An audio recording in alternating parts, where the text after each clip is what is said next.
Mariam, and I'm the managing director of Shiba Establishments. And Shiba Establishments, we have so many things. We have colic pads as our #1 product.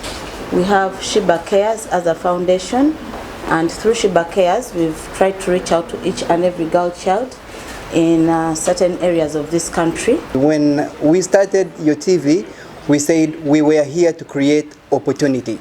We were here to create opportunities for young people. We were here to change lives. Tono bamuwadde million omusajja atunudde bwati n'akaaba n'amaziga. Yino ne bangamba wisdom gimukwase ne njimuwa. Fe abaffe fe bampadde black check. Yine sebo taata. Kati bino si byakujubisa tuli blank check ne bagamba wisdom twagala osayidinge naffe okumala emyaka egyo. Black check ya US banana. Udiriza sinywa njaga sinywa chi. Bampadde black check ne bangamba wisdom. Soko wandike wano sete zoyagala gojja tumenyera menya engeri gyogendo zikozesa. Ziri mu hata kati wisdom omwetaaga mu dola atomwa shilingi wegwange ya Russia nga tuddamu ebyo.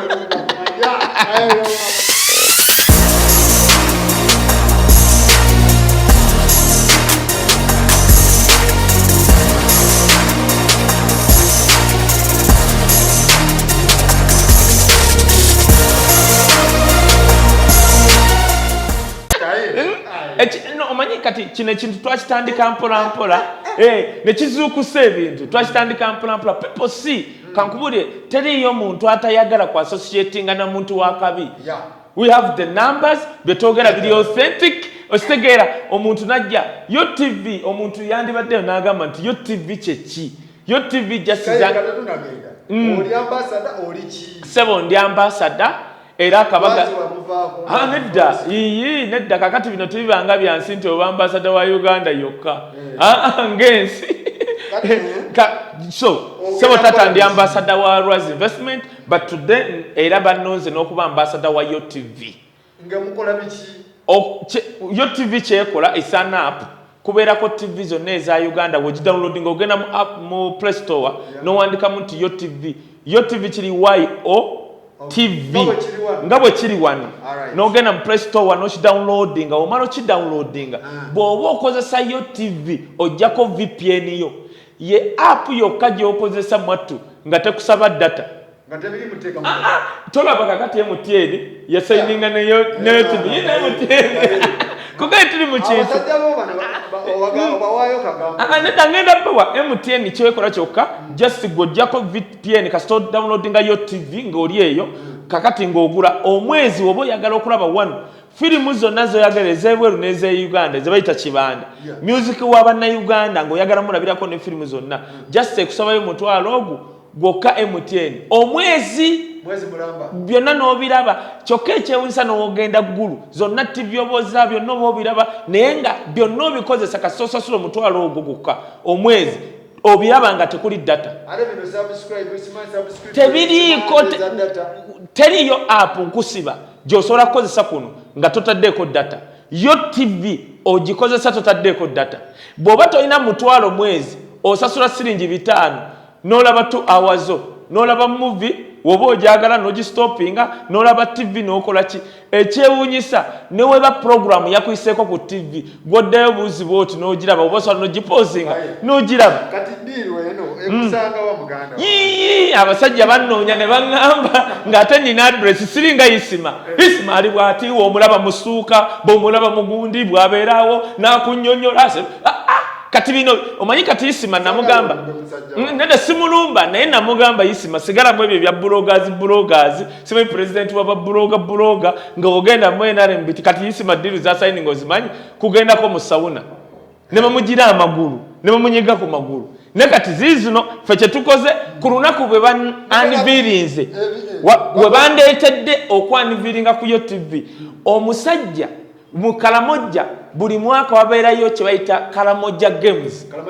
zatandika 2018 first lady yaliwo ng'azigula Karamoja Games ezo ziyimiranga COVID yazze now Yo TV ne discovering omuvubuka first Karamoja ngo gwegenda okulinyisa ennyonyi agenda Czechoslovakia simanyi Czechoslovakia bamuwadde million emu Karamoja Games agenda anyweko ku mazzi nga wadduka zigenda kubeera ennaku ezi just kulyako yiyo era ngimukwasiza ne mugase mukama wange Kalamojja bamuwadde nga za Kalamojja games onure ne mugamba genda Kalamojja omuntu okuwa omutwalo gumu bakuwadde bugagga ennyumba bazijimbira ku mitwalo 2.3 nazimba ennyumba Kalamojja boolaba obwo kati ono bamuwadde miliyoni omusajja atunudde bwati n'akaaba n'amaziga yiino ne wangamba wisdom gimukwase ne njimuwa fe bampadde black check yiine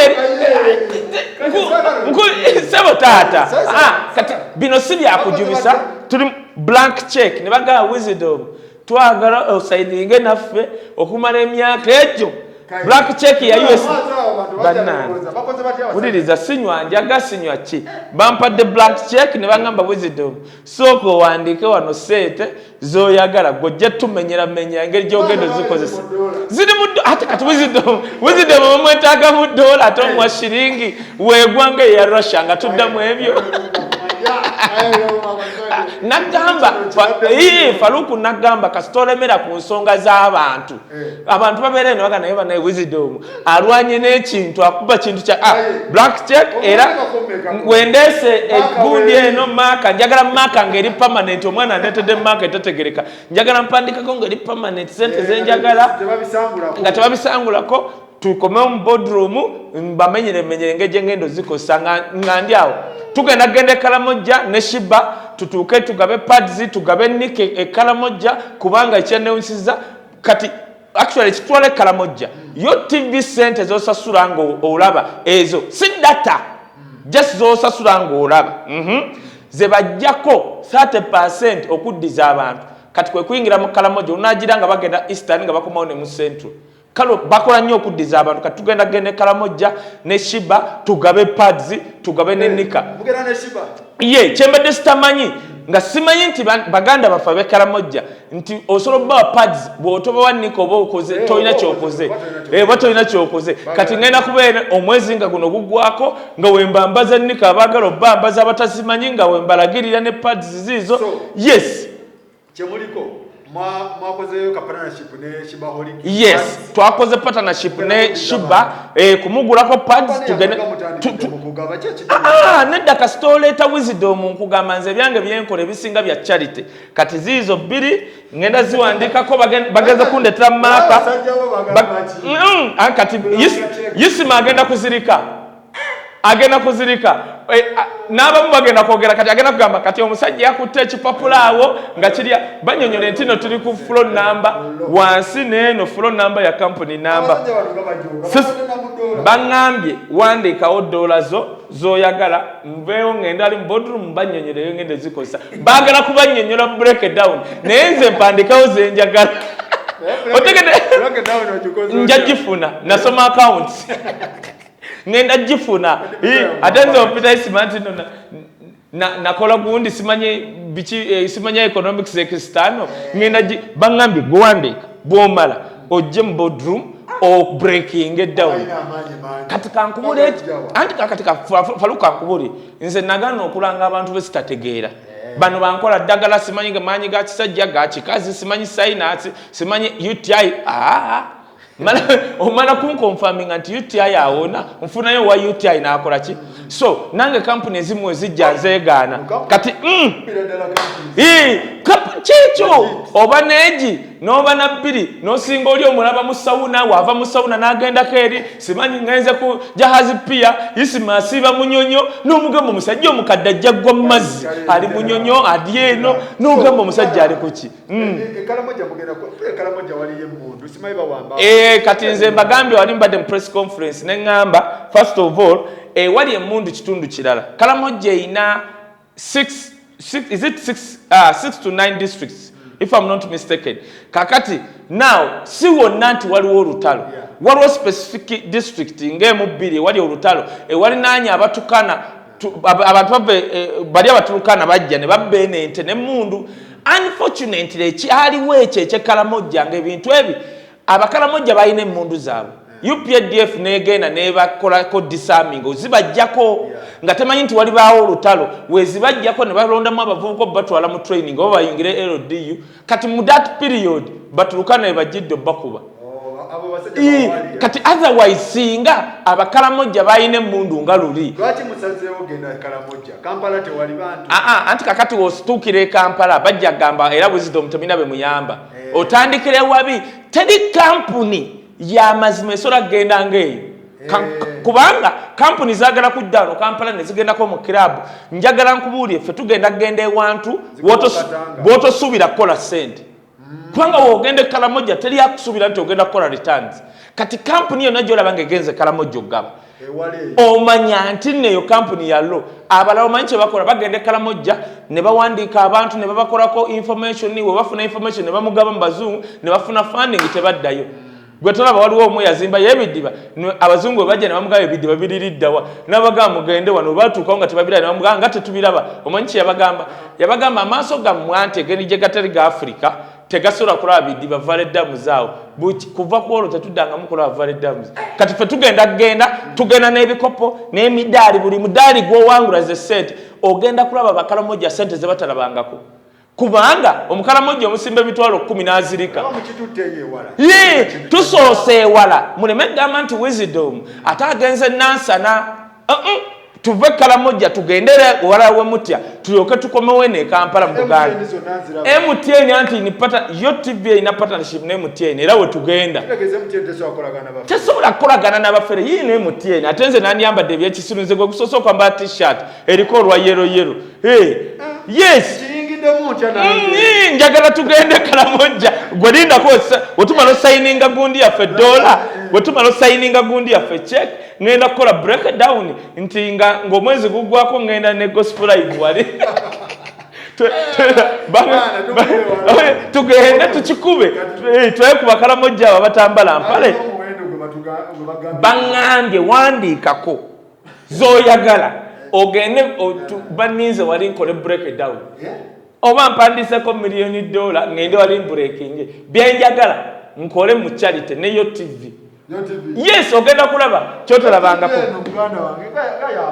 yamaanyi omusajja bamuwadde miliyoni ono bamuwadde miliyoni kati kankubule Faruku teriyo abaddusi be Uganda abeeraawo nga buli wajja okukola training bamuwayo 10,000 ono mwana agenda kudduka mu Karamoja agenda kudduka mu Karamoja Games bamusimbye akakadde ngodaawo kati mbuulira kati bannayuganda bagenda nnyo okuzannya kyekugamba nze ntambudde ne netball team bagenda ova wano ogenda mu Bungereza okusamba nga buli omu bamuwadde $88,000 egye Uganda nga kwe kuli okuleka ewaka nno bamala kuba juzi kerere ne babawa kati babawayo $10,000 gye asatu apukipu simanyi genda osamba omupiira nga weetundako ndowooza kati ono tumuwadde kakadde ngenda kuyiwako sente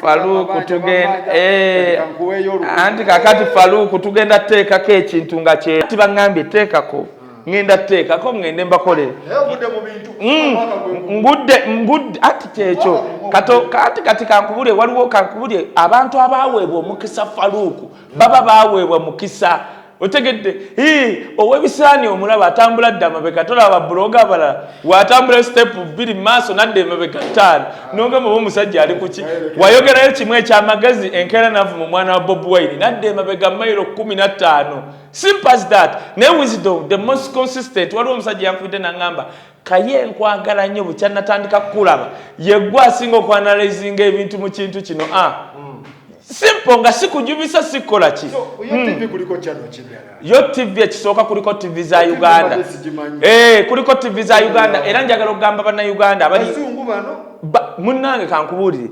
bannayuganda wano n'aba Germany era teri wano wokka gwelindako World Cup ogenda kulaba yo TV ddayo olabe UBC ya wano ye yateekamu ssente ffe okulaba African Cup ku UTV okimanyi nti no UTV fe twakola tulaba omupiira ku UTV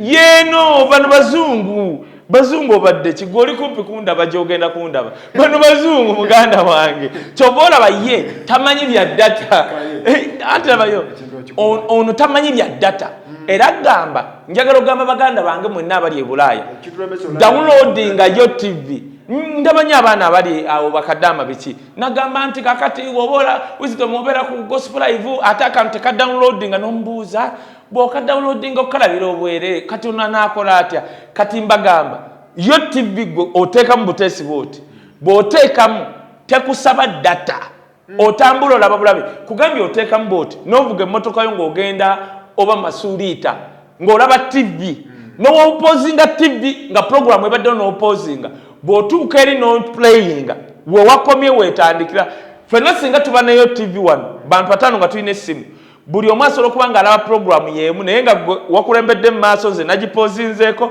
gwogiri mu makkati bwetu ye app yakabi nnyo kuliko kye bayita bolingo extra kuli ennyimba z'abannayuganda ennungi nga ezo ennyimba kati era nkigamba bano abayimbi bw'oba oyina ennyimba nga wazirikodinga ne bagano zikuba ku TV jangu ku yo TV bakuyetinga bolingo extra basasula anti muyimbi walete nyimba asasula sente okuzimuteerayo oba bo bebamusasula olaba guli omutwalo gwe nagambye we bajjako 30% okuddiza abantu okola charity esigaddewo bawaako omuyimbi 50%.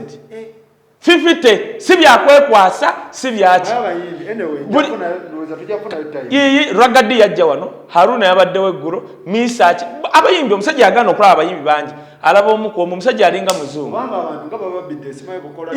anti kati abayo nalaba fik famaika nga bamwadde milioni 3 really kunyimba zengo mu milioni 3 bana abasajja bagamba fe tugabanira makati sipo ate tolinda mwezi nowokola bwoti nti leero nfunyeyo 3,000 z'olya nzijja ku simu tolwetaaga kujja ku office nowoba muyimbi ng'oli mu America nowoba content creator ng'oli eyo Bulaaya kasita bamutaya ku yo TV tolinda mwezi gw'olaba bulabe nti nfunyeyo omutwalo abayimbi mujje muleete music wammwe wano ku KCB building buuza yo TV eriwa mu kibuga wakati wano okulina na amnesia bagita ki yo club bagita batya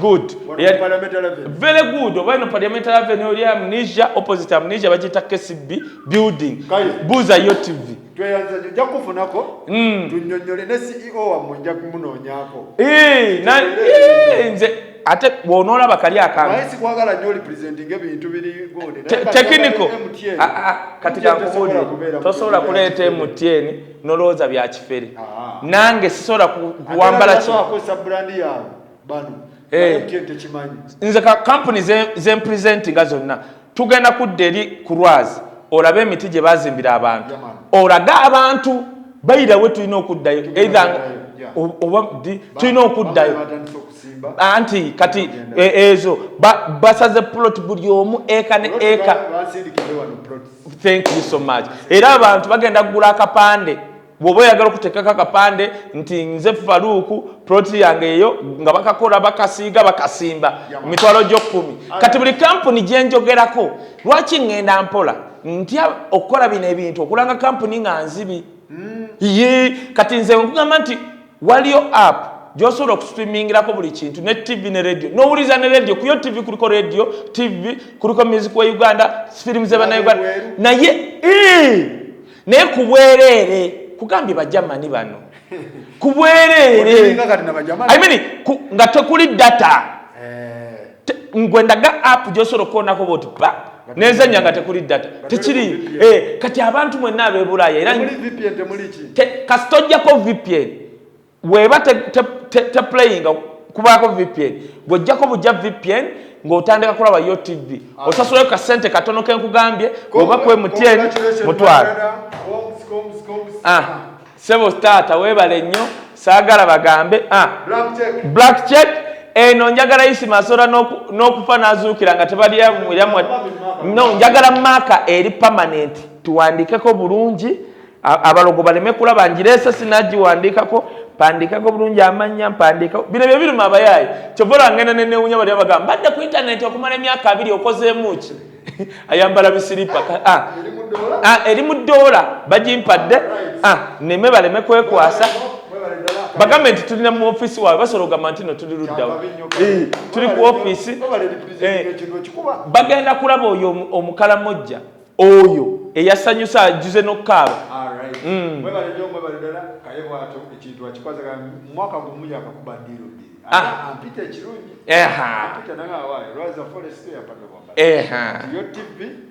Era njagala tugende ffenna e Karamoja olabe abantu balabe manyi bwe abantu ngende Karamoja kati ku channel zaffe zino nga tubirabangako naye gojja balaga ekituufu tubalaga toyizaayo gwe balya simanyi bitya simple that. Alright, mwebale nnyo mwebale ddala tukwatagane naye tonneerabira. Sisobola kwerabira Faluuko ogolooza lwaki nkyayimiridde wano kino ekintu twakitandika ffenna nze nagamba abantu tugenda mu nsi ensuubizi gye twagala okulabako n'emirembe. Mariam, and I'm the managing director of Shiba Establishments. And Shiba Establishments, we have so many things. We have colic pads as our #1 product.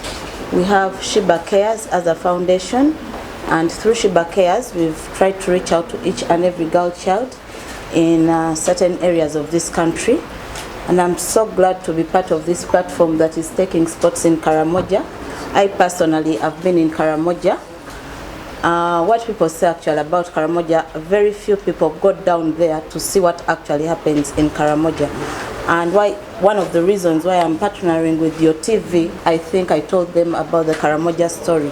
When I went down in Karamoja, I went with the Rotary Club of Chiwatule, and we were just on a survey to see what is happening in Karamoja.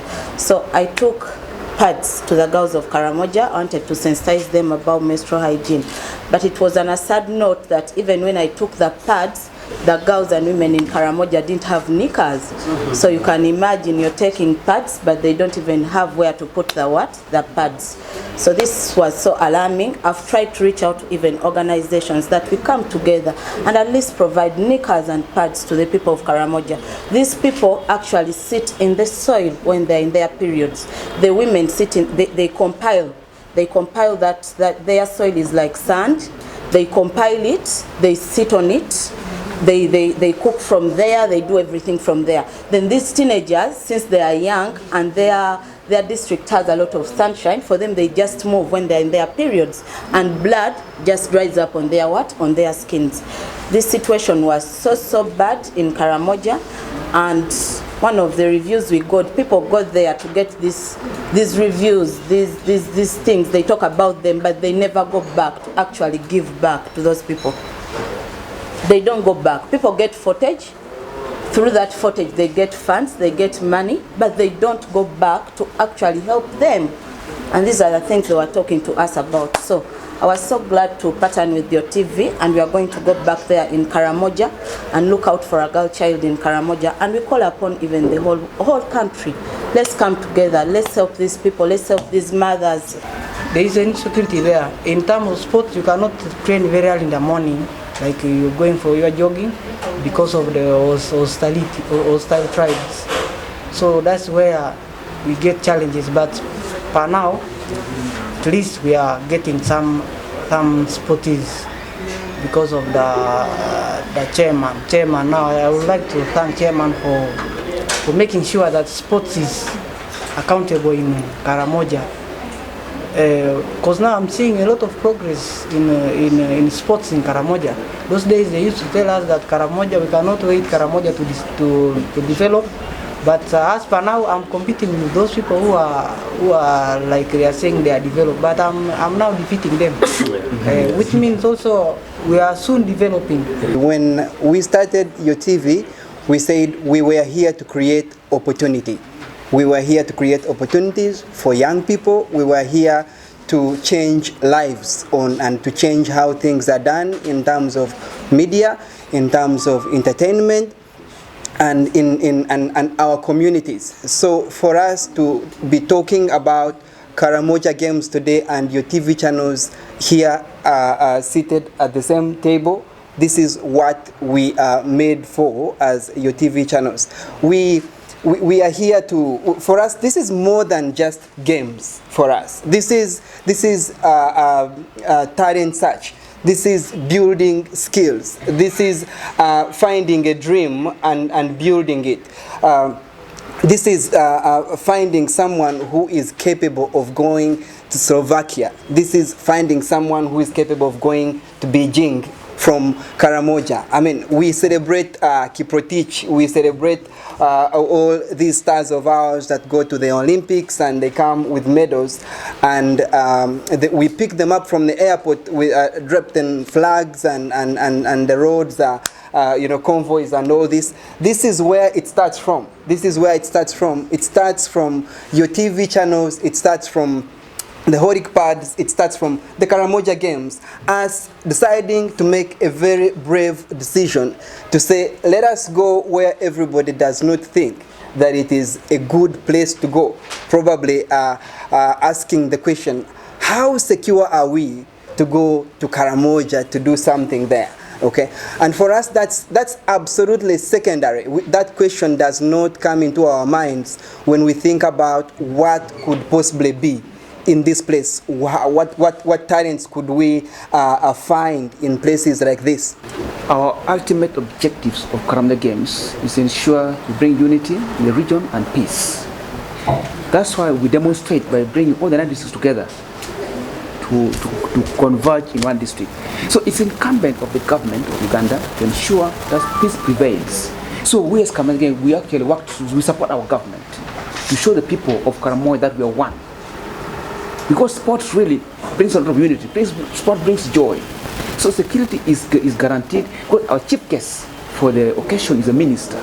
So where a minister goes, you know that by default there's security. And also our head of security for Karamoja Games is a regional internal security officer who is in charge of some of the 4 districts of the region. So we are very keen on security of the athletes, because we know that it's important that these athletes travel safely and they are kept safely.